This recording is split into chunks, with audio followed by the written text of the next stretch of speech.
Good morning students. बच्चे, हमने cardiovascular system के बारे में पढ़ा था। यहाँ पे हमने पढ़ा कि हार्ट क्या होता है, हार्ट के स्ट्रक्चर में क्या क्या चीज़ें आती हैं, ब्लड वेसल्स क्या होती है, कैपिलरी क्या होती है, ब्लड होता क्या है, उसमें क्या क्या कंपोनेंट आते हैं। अब इसी टॉपिक के अंदर एक और सब टॉपिक आता है जिसका नाम है लिम्फेटिक सिस्टम। बच्चे, ऑब्वियसली बात है कि लिम्फेटिक सिस्टम शुरू करने से पहले जो मेन चीज़ है जो आपको आनी चाहिए वो है हार्ट के बारे में, ब्लड वेसल्स के बारे में, उनके स्ट्रक्चर के बारे में और पर्टिकुलरली कैपिलरी के बारे में। सो लिम्फेटिक सिस्टम तो मैं पढ़ाऊंगा, लेकिन ये इश्योर कीजिएगा कि डायरेक्टली इस टॉपिक को स्टडी करने का कोई लॉजिक नहीं बनेगा जब तक आपको वो वाले टॉपिक नहीं आते जिनका मेन इम्पॉर्टेंट रोल है।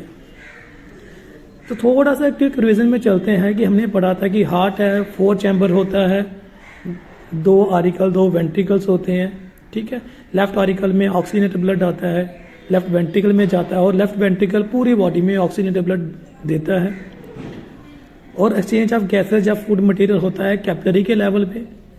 फिर वहाँ से वेन्यूल आती हैं जो कि डीऑक्सीजनेटेड ब्लड करके लाती हैं और वो वेन्यूल मिलके वेन बनाते हैं और वेन्स मिलके वेना कैवा बनाते हैं और ब्लड जो है वापस right chamber of the auricle that is heart में आता है। राइट आरिकल से फिर वो जाता है राइट वेंट्रिकल में और राइट वेंट्रिकल से चला जाता है पल्मोनरी आर्च के थ्रू लंग्स में और फिर ऑक्सीजनेशन होके अगेन लेफ्ट आरिकल में एंड सो ऑन। अब मैं ये सारे सर्कल को क्यों बोल रहा था कि बच्चे इतना सा तो क्लियर है, जैसे कि मैं अभी आपको एक इमेज में दिखाऊंगा।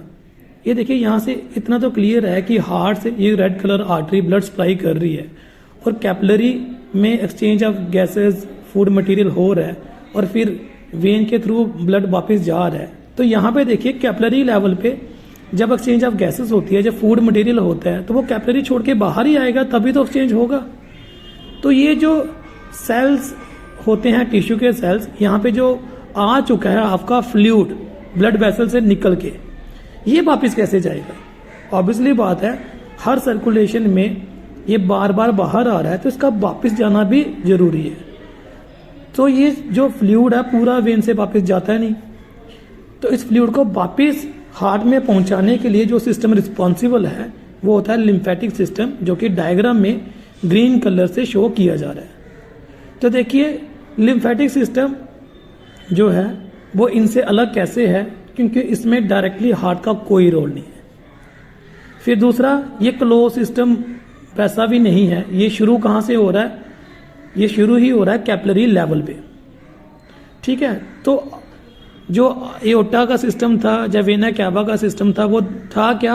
हार्ट से निकला है वापिस हार्ट में, लेकिन ये शुरू ही कैपिलरी से होता है और कैपिलरी से चीज़ों को कलेक्ट करके फिर ये हार्ट में पहुंचाता है। सो ये पूरा सर्कल की तरह नहीं बनाएगा, तो ध्यान से देखिए।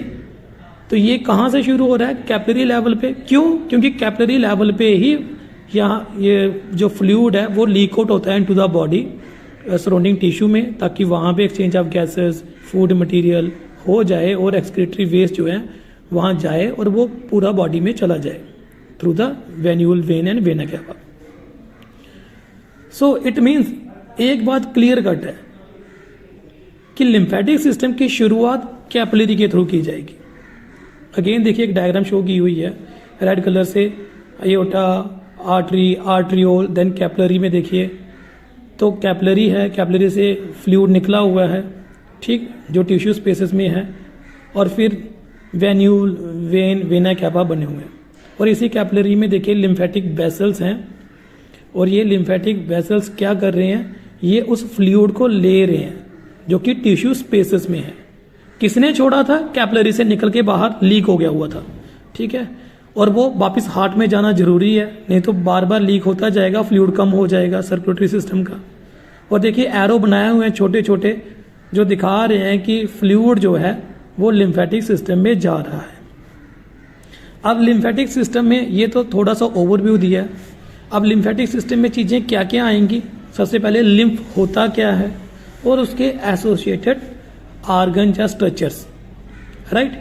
तो फॉर द टाइमिंग आप दिमाग में ये रख के चलिए कि भाई ब्लड आया था, ब्लड ने टिश्यू को ब्लड के बीच में जो भी चीज़ें हैं वो प्रदान की, चाहे वो गैसेस थी, चाहे वो फूड मटेरियल था, ठीक है, डाइजेस्टेड जो, और blood in return excretory waste लेके चला गया था, और इवन कार्बन डाइऑक्साइड रिच जो है वो भी लेके चला गया था। बट स्टिल कैपिलरी के थ्रू जो बड़ा सारा फ्लूइड लीक हो चुका है, प्लस आपको पता है कि WBC सेल क्या एग्जिबिट करते हैं, फिनोमेना ऑफ डायापेडेसिस, वो भी बाहर आए हुए थे, तो वो अभी टिश्यू स्पेस में ही बच गए हुए हैं, उनको भी वापस जाना चाहिए था, जो कि वापस नहीं जा पाए। तो उनके जाने के लिए हमारा लिम्फेटिक सिस्टम तैयार बैठा हुआ है। ठीक, अब कैसे लिम्फेटिक सिस्टम काम करता है, क्या क्या इसके कंपोनेंट है और हर कंपोनेंट क्या रोल प्ले करता है, वो हम पढ़ेंगे। तो सबसे पहले हम एक और डायग्राम देखते हैं। ये देखिए, हमने लिम्फेटिक सिस्टम एक फीमेल का दिखाया, आप देख सकते हैं कि ये पूरी बॉडी में फैला हुआ है ना। तो हेड वाले पोर्शन में भी है, फेस में भी दिख रहा है, नेक में भी दिख रहा है, शोल्डर्स, ठीक, then thoracic cavity, abdomen, legs, all over the body जो है ये आपका सिस्टम फैला हुआ है। फिर देखिए, मैंने बताया उसके कंपोनेंट कौन कौन से। लिम्फेटिक सिस्टम का पहला कंपोनेंट है लिम्फ। ऑब्वियसली बात है, नाम ही इंडिकेट करता है लिम्फेटिक सिस्टम, तो लिम्फ तो जरूरी है। देन लिम्फाइड आर्गन, और लिम्फाइड आर्गन दो टाइप के होते हैं, प्राइमरी एंड सेकेंडरी, राइट। तो फिर से बताता हूँ, लिम्फेटिक सिस्टम में सबसे पहले जो लिम्फेटिक फ्लूइड होता है वो, देन लिम्फाइड आर्गन जो लिम्फेटिक फ्लूइड को लेके आगे जा रहे हैं, प्लस कई अदर काम कर रहे हैं। फर्दर लिम्फाइड आर्गन की हमने कैटेगराइजेशन की हुई है, प्राइमरी और सेकेंडरी। अब प्राइमरी क्या करता है, सेकेंडरी क्या करता है, वो भी हम पढ़ेंगे। लेकिन मेन इस स्लाइड का जो काम था वो ये दिखाना कि डोंट एवर थिंक सो कि लिम्फेटिक सिस्टम किसी पर्टिकुलर जगह पे रुका हुआ है। जैसे आपकी ब्लड वेसल पूरी बॉडी में की हुई है, आपकी बॉडी में जगह जगह कैपिलरीज बनी हुई है एक्सचेंज ऑफ गैसेस के लिए या फूड मटेरियल के लिए, इसी तरीके से आपकी बॉडी में जगह जगह लिम्फेटिक कैपिलरीज भी बनी होंगी, जगह जगह से वो चीज़ें लेने के लिए, ठीक है। तो ये लिम्फेटिक सिस्टम जो है, it is not only confined to the face, neck, ये एब्डोमेन में भी होता है। वहाँ पे कैसे काम करता है वो भी हम डिस्कस करेंगे। तो फिलहाल होपफुली आपको ने डायग्राम नोट कर ली होगी, इस डायग्राम को नोटिस में रखिएगा। थोड़ा बहुत हिंट तो आपको डायग्राम से मिल ही रहा है, तो फिर हम इसकी धीरे धीरे एक्सप्लेनेशन शुरू करना जो है वो कर देंगे। तो चलिए अब शुरू करते हैं हम लिम्फ के ऊपर। तो बच्चे लिम्फ को देखो, जैसे लिखा भी हुआ है, lymph also called as lymphatic fluid. क्या है ये? कलेक्शन ऑफ एक्स्ट्रा फ्लूइड, वो extra fluid that drain from cells and tissue that is not reabsorbed into the capillary। तो ये वो वाला फ्लूइड है जो कैपिलरी ने रीअब्सॉर्ब नहीं किया था। And other substances, the other substances क्या होते हैं इसमें? प्रोटीन है, मिनरल है, फैट्स है, न्यूट्रिएंट्स है, या डैमेज सेल है, अगर कैंसर किसी हुआ तो कैंसर सेल होंगे, फॉरेन इन्वेडर हो सकते हैं। लिम्फ ट्रांसपोर्ट करता है क्या? Infection fighting white blood cells, lymphocyte. तो लिम्फ के अंदर लिम्फोसाइट सेल्स भी होते हैं जो इन्फेक्शन को डील करने में हेल्प करते हैं। तो समझ आई लिम्फ क्या था? एक्स्ट्रा फ्लूइड था जो कैपिलरी में वापस जा नहीं सका, और इसमें लिम्फोसाइट सेल्स होते हैं। Plasma and leucocytes are leak out through the capillary. कहता है प्लाज्मा और ल्यूकोसाइट जो है कैपिलरी से लीक आउट हो चुके थे। कब लीक होके चले गए थे? जब ब्लड फ्लो कर रहा था कैपिलरी से टिश्यू के पास से। ये जो लीक आउट फ्लूइड है इसे हम टिश्यू फ्लूइड भी कहते हैं, and is reabsorb into blood. Most of this fluid enter into small vessels known as lymph vessels. कहता है कि काफी हद तक ये रीअब्सॉर्ब भी हो जाते हैं वेन्यूल से, लेकिन बड़ा सारा ऐसा भी होता है जो कहाँ पे चले जाते हैं? लिम्फ वेसल में। तो यहाँ से एक बात आपको क्लियर होनी चाहिए कि भाई ये जो लिम्फेटिक फ्लूइड है ये वो वाला फ्लूइड है जो कैपिलरी से निकल के गया हुआ है, सेल की एक्सक्रीशन है इसमें, जैसे सेलुलर का एक्स्ट्रा सेलुलर फ्लूइड है जो कि वेन्यूल के थ्रू पूरा नहीं जा सका, और ये लिम्फेटिक वेसल के थ्रू वापस आएगा। और ये जो रिच है प्लाज्मा और ल्यूकोसाइट से, ठीक, चलिए अब लिम्फेटिक वेसल्स के बारे में बात करते हैं। लिम्फेटिक वेसल जो है ये शुरू होती है कहाँ से? कैपिलरी से, है ना। तो हम अगर हार्ट और एओर्टा की बात करें तो हार्ट से एओर्टा निकलता है, ठीक है। तो उसकी शुरुआत क्या है? हार्ट, लेकिन इसकी शुरुआत क्या है? कैपिलरी। तो कहता है कि कैपिलरी से ये शुरू होता है, ठीक, और ये धीरे धीरे आपस में जुड़ जुड़ के और बड़ा हो जाता है। तो lymphatic capillary, lymphatic vessel, then lymphatic duct बन जाएगी और आगे चलता जाएगा। बच्चे एक चीज़ याद रखना, जैसे मैंने पहले ही बोला है, लिम्फेटिक सिस्टम और जो कार्डियोवैस्कुलर सिस्टम का पहले कंपोनेंट हमने पढ़े हैं, उसमें मेन डिफरेंस क्या है कि वो सिस्टम हार्ट से शुरू होता था और ये सिस्टम कैपिलरी से शुरू हो रहा है। दूसरा, lymphatic system all over the body है, but there are certain exceptions. ये सेंट्रल नर्वस सिस्टम में नहीं होगा, ये बोन मैरो में नहीं होगा, बोन्स में नहीं होगा, टीथ में और कॉर्निया ऑफ द आई, यहाँ पे लिम्फ वेसल्स नहीं होती। फिर लिम्फेटिक कैपिलरी जो ऑल ओवर बॉडी में फैली हुई हैं, मैंने बताया अभी अभी कि ये आपस में मिलके लिम्फेटिक डक्ट बनाते हैं। तो हमारी पूरी बॉडी में एक राइट लिम्फेटिक डक्ट होती है, एक लेफ्ट लिम्फेटिक डक्ट होती है। तो ऐसा भी नहीं है कि राइट वाला पूरी राइट की बॉडी को कवर करता है और लेफ्ट वाला लेफ्ट में, ऐसा नहीं है। होता क्या है कि राइट लिम्फेटिक डक्ट जो है वो लिम्फ कलेक्ट करती है right side of the head, neck, shoulder, arm and thoracic cavity.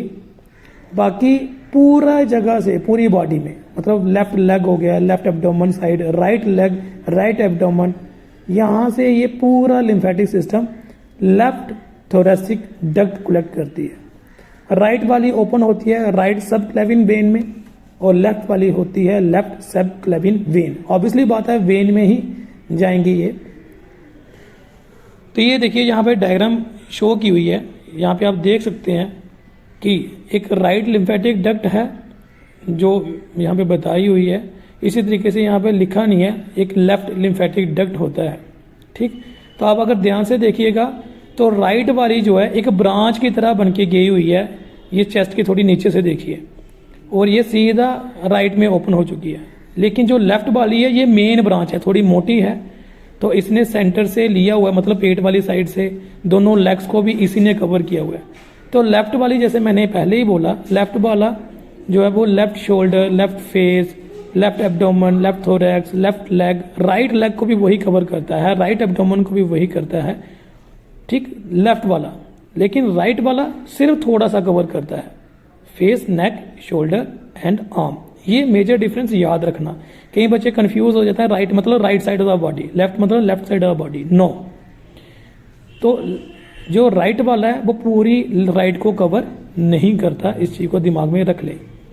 फिर देखिए इसमें ये डॉट डॉट लाइक स्ट्रक्चर जो दिख रहे हैं, नोड लाइक स्ट्रक्चर, इसे लिम्फेटिक नोड कहते हैं हम लोग, है ना। तो ये बड़े सारे कैपिलरी जो हैं वो डक्ट बना रही है, और ये बड़ी सारी जो मोटी डक्ट बनेगी उसे हम थोरेसिक डक्ट बोलते हैं। लेकिन थोरेसिक डक्ट के नीचे देखिए सिस्टर्ना चलाई बने हुए हैं। ये क्या होता है? तो हमारी इंटेस्टाइन में क्या होता है कि आपको पता है ये ब्लड अब्जॉर्ब होता है, तो बड़ी सारी कैपिलरी होंगी। तो हमारी इंटेस्टाइन से जो बड़ी सारी लिम्फेटिक कैपिलरी मिलके एक कॉमन जंक्शन जो बनाती हैं उसे सिस्टर्ना चलाई बोलते हैं। मतलब यहाँ पे पूरे एब्डोमेन का, पूरी इंटेस्टाइन से लिम्फेटिक फ्लूइड कलेक्ट होके यहाँ पे जाता है, और फिर यहाँ से ये अपवर्ड मूव करता है, और कहाँ करता है? लेफ्ट थोरेसिक डक्ट में। ये फिर से डायग्राम दिखाई गई है कि है क्या, कहाँ पे ओपन हो रहा है। तो आप डायग्राम में क्लियरली देख सकते हैं कि जो थोरेसिक डक्ट लेफ्ट वाली है वो लेफ्ट सब क्लेविन वेन में ओपन हो रही है, ठीक है, इसे वेन। और राइट लिम्फेटिक डक्ट जो है वो राइट सब क्लेविन वेन में हो रही है। फिर से चीज़ों को क्लियर करने के लिए ये डायग्राम बनाई गई है। तो जो डार्क ब्लू कलर से शेड की गई है, यहाँ से क्लियर होता है कि राइट साइड का जो लिम्फेटिक डक्ट है वो कहाँ कहाँ से लिम्फ को कलेक्ट करता है। तो आप ध्यान से देख सकते हैं कि जो राइट लेग है उसने वहाँ से कलेक्ट नहीं किया हुआ है ना, तो वहाँ से कौन कलेक्ट कर रहा है? लेफ्ट वाला। तो ये डायग्राम मुझे अच्छी इसलिए लगी क्योंकि यहाँ पे क्लियरली जो मैंने पीछे बोला वो सॉर्ट आउट हो जाता है कि भाई लेफ्ट थोरेसिक डक्ट जो है वो सिर्फ लेफ्ट साइड को ही कलेक्ट नहीं करता, वो राइट के भी कुछ हिस्से को कलेक्ट करता है, बट राइट वाला अपना कुछ हिस्सों से कवर करता है, बाकी हिस्सों से नहीं। फिर आता है लिम्फाइड आर्गन, जैसे मैंने पहले बोला वो प्राइमरी हो सकते हैं एंड सेकेंडरी हो सकते हैं। तो प्राइमरी में कौन कौन आता है, bone marrow and thymus. And secondary में क्या आता है, lymph node, spleen, tonsil, Peyer's patches, mucosal associated lymphoid tissue. तो सबसे पहले प्राइमरी की बात करते हैं। तो प्राइमरी में जैसे क्या है, बोन मैरो। तो बोन मैरो क्या है, मेन लिम्फाइड आर्गन होता है where all blood cell including lymphocytes are formed. यहाँ पे सारे ब्लड सेल बनते हैं, आपने पहले भी पढ़ा हुआ है ब्लड में।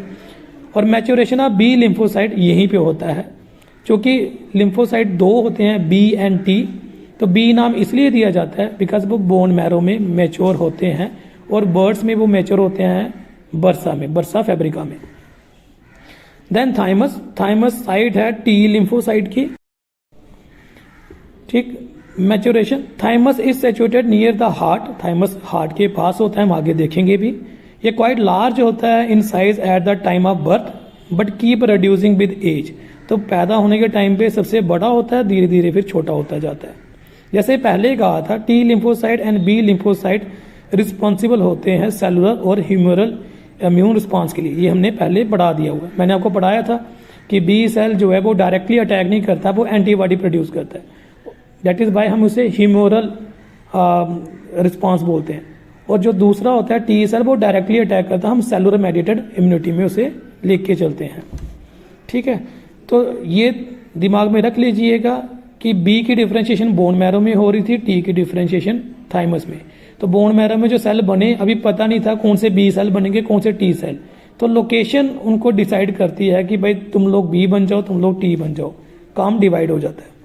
देन सेकेंडरी, सेकेंडरी में लिम्फ नोड, लिम्फ नोड क्या हुए, जो ब्लड वेसल, लिम्फेटिक वेसल जो थी उसके बीच में आप जो नोड लाइक स्ट्रक्चर देख रहे थे उसे हम लिम्फ नोड कहते हैं, ठीक। ये स्मॉल साइलर स्ट्रक्चर होते हैं जो कि रेगुलर इंटरवल में आपको दिखते हैं लिम्फेटिक सिस्टम के अंदर, जो कि लिम्फाइड टिश्यू के बने होते हैं, ठीक। और बेसिकली इसमें होता क्या है, इसमें बड़े सारे लिम्फोसाइट सेल्स प्रेजेंट होते हैं, ठीक है। लिम्फ नोड में बड़े सारे लिम्फोसाइट सेल्स होते हैं, चाहे वो बी सेल है चाहे वो टी सेल है, जो इन्फेक्शन को प्रिवेंट करने में हेल्प करते हैं।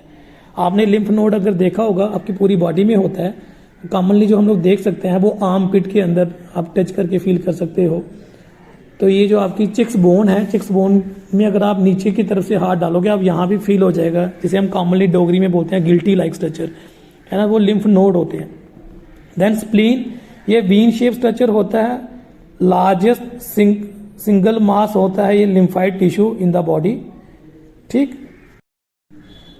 और फिर ये करता क्या है, जैसे मैंने पहले बोला कि पहले ये ब्लड बनाता था लेकिन लेटर ऑन ये कन्फाइन हो जाता है। मतलब ये कि जैसे मैंने लिखा हुआ है, spleen produce all type of blood cell but in adult it only produces lymphocytes. तो जब बच्चा भी पैदा होता है, छोटा होता है, तो ये सारे टाइप के ब्लड सेल बनाता है, लेकिन बाद में सिर्फ लिम्फोसाइट ही बनाता है और कुछ नहीं।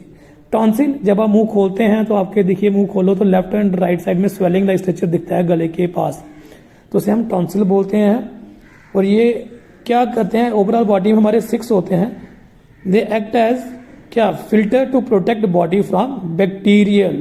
तो बैक्टीरियल इन्फेक्शन से बचाने के लिए होता है, क्योंकि यहाँ पे व्हाइट ब्लड सेल होते हैं। देन पियर्सन पैचेस, जो कि आपके एब्डोमेन में होते हैं, these are cluster of lymph nodule found in small intestine specially along the ilium.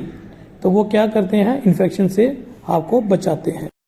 फिर आता है म्यूकॉइड एसोसिएटेड लिम्फाइड टिश्यू, जो बाकी थोड़े लिम्फाइड टिश्यू बच गए, इवन ये जो आपका पियर्सन पैचेस है, जहाँ टॉन्सिल है, ये भी इसी कैटेगराइजेशन में आ जाता है, जो कि आपकी बॉडी को प्रोटेक्ट करवाता है due to the presence of lymphocyte cells in them. तो ओवरऑल देखिए, बोन मैरो सेल प्रोड्यूस करता है और सेल की डिफरेंशिएशन करवाता है, दैट इज बी सेल बना देता है।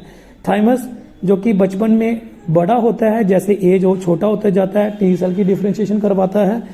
देन लिम्फ नोड, जिसमें बड़े सारे B cell T cell present होते हैं, जो कि बॉडी को प्रोटेक्ट करते हैं इन्फेक्शन से। स्प्लीन, तो ये अर्ली स्टेजेस में पूरे ब्लड सेल बनाता है, लेटर ऑन सिर्फ लिम्फोसाइट बनाता है। टॉन्सिल, टॉन्सिल आपके गले में भी होते हैं, और टॉन्सिल हम लोग कैटेगराइजेशन करते हैं कि बॉडी एब्डोमेन में भी होते हैं। तो ये क्या करते हैं, ये भी इन्फेक्शन से हमें बचाते हैं। Then Peyer's patches small intestine में होते हैं, अगेन प्रोटेक्टिव इन नेचर होते हैं, और फिर म्यूकस एसोसिएटेड जो स्ट्रक्चर है again help in protection of the body from the foreign particles. तो ये देखिए ये एक डायग्राम है जिसमें हमने मेन फोकस रखा हुआ है जो आपका थाइमस है प्लस लिम्फाइड टिश्यू जो अलग है, टॉन्सिल हो गया, ठीक। तो यहाँ पे फोकस रखा हुआ है। तो बच्चे ये पोजीशन दिखाने के लिए कि देखो कहाँ पे कौन से हैं, ये मैंने गले के लेफ्ट एंड राइट साइड बोला था, मुंह खोलो जो दिखते हैं आपके, तो ये आपके टॉन्सिल हैं वो वाले। और इसके नीचे जो स्ट्रक्चर है ये है थाइमस का नीचे वाली साइड, अभी दिख नहीं रहा शायद इसमें, ये वाला है ना। तो ये ओवरऑल स्ट्रक्चर देख लीजिए, यहाँ पे लिम्फेटिक वेसल्स हैं, लिम्फेटिक नोड्स हैं, और देखिए थोरेसिक डक्ट बनी हुई है। तो ये सारा आपका लिम्फेटिक सिस्टम कॉन्स्टिट्यूट करते हैं, ठीक। ये मैंने क्विक रिविजन के लिए आपको एक 3D दिखाई हुई है मोज़ेक से, ताकि आप देख सकें कि किस तरीके से हमारी बॉडी में है ना। तो अगर आपको ध्यान से देखा जाए तो आप देखोगे कि ये हार्ट से निकल के बॉडी में नहीं फैला हुआ, ये बॉडी से निकली हुई है अलग अलग जगह से, फिर मेन ब्रांच बनी हुई है, और मेन ब्रांच जो है वो लेफ्ट एंड राइट सब क्लेविन वेन में ओपन होती है। So that was all about lymphatic system. Hopefully आपको पता चल गया होगा कि लिम्फ क्या होता है, और लिम्फ के साथ साथ बाकी लिम्फाइड आर्गन की कितनी टाइप्स है और वो क्या क्या फंक्शन परफॉर्म करते हैं। That was all about lymphatic system. Thank you बच्चे।